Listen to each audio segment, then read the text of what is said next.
My dear brothers and sisters, in the name of Allah, we begin, the most gracious, the most merciful. All praise is due to Allah. We praise Him, we seek His help, and we seek His forgiveness. Whoever Allah guides, none shall misguide, and whoever Allah misguides, none shall guide. We testify that there is no God worthy of worship except for Allah Azza wa Jal, without any partners, Allah alone. And that our Prophet and our Master Sayyidina Muhammad sallallahu alayhi wasallam is his slave and his messenger and final messenger. Allah says in the book, O you who believe, have God consciousness, have taqwa, have God consciousness. Fear Allah, be pious in your relationship with Allah, love for Allah's sake, and exhibit self-restraint as it is His right. All of those and more is taqwa. Have taqwa of Allah as it is His right to have taqwa of Him. And do not die unless you are Muslim, unless you are in a state of submission to Allah Azza wa Jal. The truest words is the book of Allah, and the best guidance is the guidance of our Master Sayyidina Muhammad sallallahu alayhi wasallam. Inshallah, today's khutbah will revolve around a hadith. But before that, we'll just say that we have many issues in life. We have many problems in life and in society at large. Globally, nationally, at the state level, at the city level, at every level, we have issues. Marital, societal, with our parents, with our spouses, at work, health problems. We have a lot of problems in life. And alhamdulillah, Allah sent us our Master Sayyidina Muhammad sallallahu alayhi wasallam to show us that truly Islam has got your back. Islam has the solution to these problems. We'll come to the hadith and we'll elaborate inshallah later. عن عبد الرحمن بن أبي بكر in صحيح بخاري عن أبيه رضي الله عنه قال قال رسول الله صلى الله عليه وسلم ألا أنبئكم بأكبر الكبائر ألا أنبئكم بأكبر الكبائر ألا أنبئكم بأكبر الكبائر قلنا بلى يا رسول الله قال الإشراك بالله وعقوق الوالدين وكان متكئا فجلس فقال ألا وقول الزور وشهادة الزور ألا وقول الزور وشهادة الزور فما زال يقولها حتى قلنا ليته سكت. A rough translation of this hadith is that the Prophet sallallahu alaihi wasallam says, and he says the first sentence 3 times. And when Sayyidina Muhammad sallallahu alaihi wasallam repeats 3 times, it's not to just add fluff to his words, sallallahu alaihi wasallam hashahu. No, it is to draw the attention of the Sahaba, to draw our attention 1,400 years later. Pay attention. The Sayyidina Muhammad sallallahu alaihi wasallam, shall I not inform you of the gravest of the major sins? Shall I not inform you of the gravest of the major sins? Shall I not inform you of the gravest of the major sins? And then he mentions 3. The Sahabi continues on narrating in the hadith, and he said, we said, yes, O Messenger of Allah sallallahu alaihi wasallam. He said, to join partners with Allah Azza wa Jal, and to be undutiful to one's parents. Uquq al-walidain. Uquq is a rough word, it's hard to translate, but it's to be a bad child, to be an unfaithful child, to not have loyalty, to not have respect, but rather to have attitude, rather to dismiss, rather to not take care of one's responsibility, of respecting one's parents when he's young and then taking care of them once they are old. So the first one is associating partners with Allah, and then the second one is to be an undutiful child to one's parents.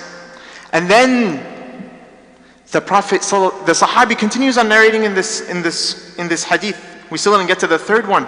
So the Sahabi, he says that the Prophet ﷺ was actually reclining. He was reclining against a pillow, and he sits up.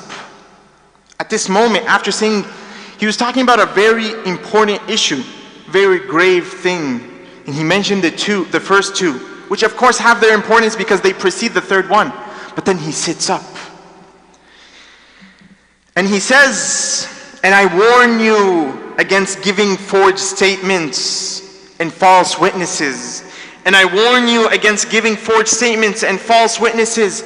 And the Prophet ﷺ kept on repeating that warning and kept on repeating it and kept on repeating it until the Sahabi said, and this is not a usual statement that you hear from Sahaba, that they always love to hear what the Prophet ﷺ has to say. They said, "We wished he had just stopped repeating it, because we saw how much seriousness the Prophet ﷺ was exhibiting when he was saying it.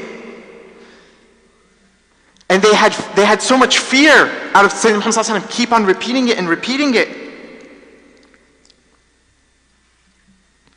So, how do we take these warnings?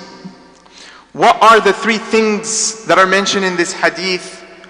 And how do we reverse engineer a just and civil society based on those three building blocks?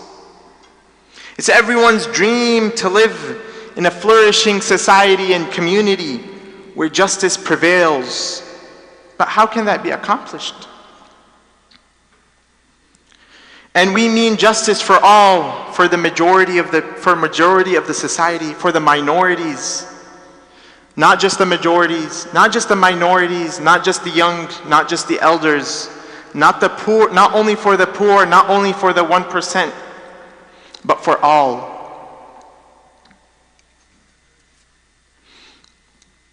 We need to focus on these three things, as has been laid out in this hadith.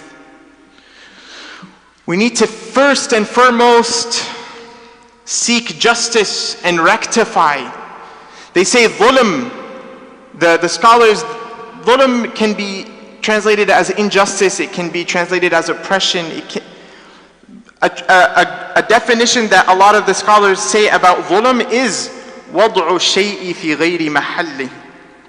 That injustice is to place something, is to treat something not how it should be treated, not to place things in the right places. So the first thing we need to seek justice and we need to rectify is our relationship with our Creator, with Allah Azza wa Jal, the most important relationship in our life. As is mentioned in the hadith, that's the first thing. The second thing, imagine it as circles. The first thing is your heart and your mind, your intentions, what you believe in, what your theology is.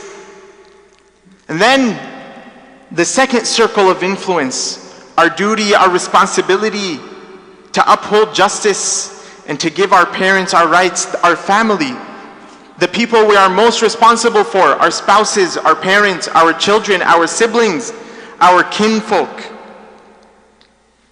They have the biggest rights on us. They are the closest circle to us. And we don't want only justice, but we want even further than that. We want ihsan. We want a flourishing society. We have to take care of the family unit first.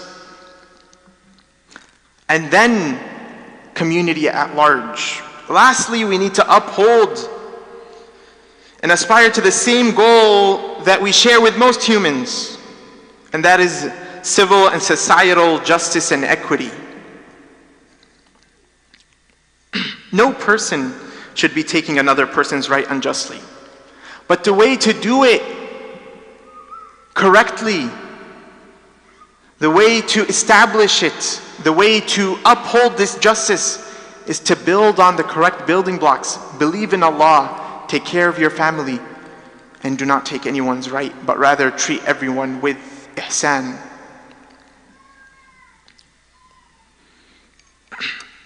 So let's dive into each one of these 3 destructive actions.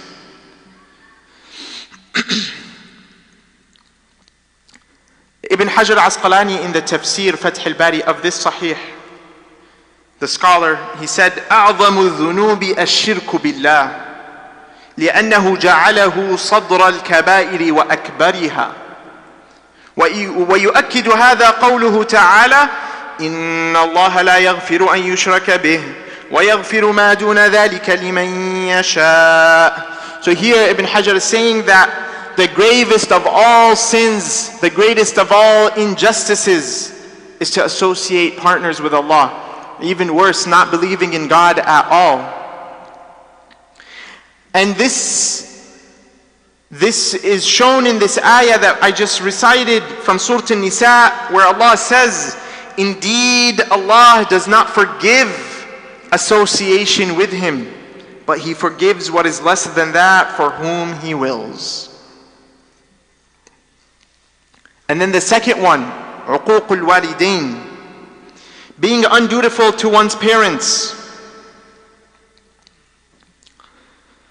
Allah says in Surah Al-Isra very beautifully, right after saying that Allah has made it incumbent upon us to believe in Allah alone, Allah immediately precedes that by saying, وَبِالْوَالِدَيْنِ إِحْسَانًا.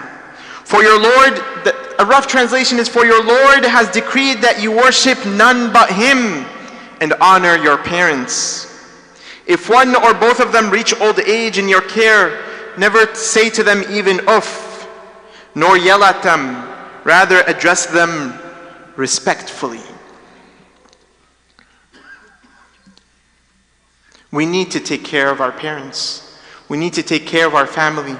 We need to raise our children correctly so that they take care of their parents once they grow up. And we need to start by setting an example for our children and taking care of our parents. And then third, qawl al-zur, shahadat al-zur, false testimony, perjury. There's false testimony, which is lying, deceiving, saying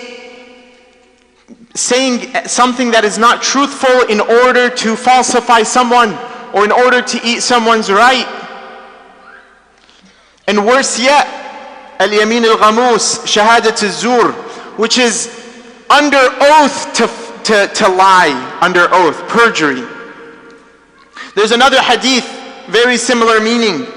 عن عبد الله بن عمرو بن العاص رضي الله عنهما عن النبي صلى الله عليه وسلم قال الكبائر الإشراك بالله وعقوق الوالدين وقتل النفس واليمين الغموس. The gravest of sins is associating partners with Allah, the uquq of the parents, killing a life unjustly, and perjury.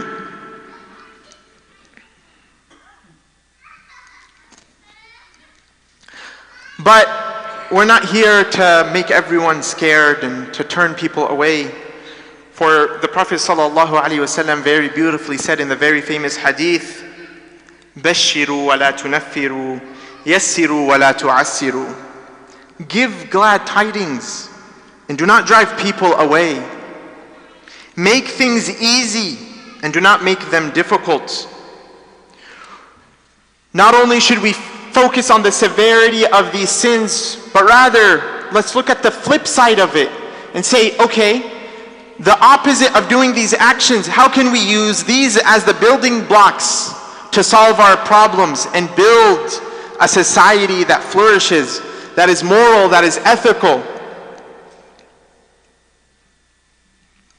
The first building block is Tawheed, worshiping Allah alone. The verses that we mentioned about Tawheed, Allah shows that worshiping Allah alone is the absolute foundation for a moral and just society. It's step one. Without it, don't even try. Allah, many times in the Quran, He would say, "Believe, O believers of Allah, believe in Allah and do this. Do not associate any partners with Allah," and then He mentions a moral, ethical thing that we should be doing. The first step is always to believe in Allah. And then secondly, family. We have to honor our parents and maintaining kinship. Allah says in the Quran, in Surah Muhammad, addressing the hypocrites, Allah says, فَهَلْ عَسَيْتُمْ إِن تَوَلَّيْتُمْ أَن تُفْسِدُوا فِي الْأَرْضِ وَتُقَطِّعُوا أَرْحَامَكُمْ أُولَئِكَ الَّذِينَ لَعَنَهُمُ اللَّهُ فَأَصَمَّهُمْ وَأَعْمَى أَبْصَارَهُمْ. Now if you hypocrites turn away, perhaps you would spread corruption in the land. Spread corruption and do what? Spread corruption in land and sever your ties of kinship. These are the ones whom Allah has condemned, has damnation on them, deafening them and blinding their eyes. May Allah protect us from being those people. The Prophet ﷺ says very beautifully in the famous hadith, خَيْرُكُمْ خَيْرُكُمْ لِأَهْلِهِ وَأَنَا خَيْرُكُمْ لِأَهْلِي. The best of you are those who are best to their families, and I am the best amongst you to my family.